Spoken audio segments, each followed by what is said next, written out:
How to make ink transition in Premiere Pro.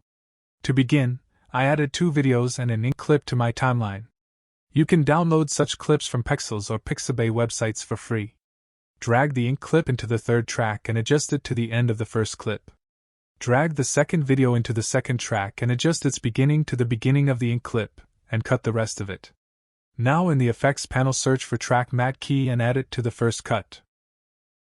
With the cut selected, open up Effect Controls panel and set Matte to Video 3, which is the track that the ink clip located there.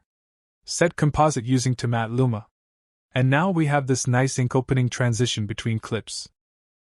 Now let's undo the changes and create an ink closing transition between clips. First, select the ink clip and press Ctrl+R.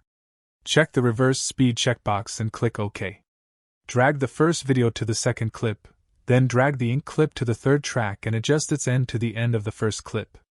Drag the second video into the first track and adjust its start to the start of ink clip. Cut the first clip from the start of ink clip. Add Track Matte key to the second cut. Select the cut and set Matte to Video 3 and Composite using Matte Luma. And now we have this nice transition. Anyway guys, thanks for watching and I hope you found this useful.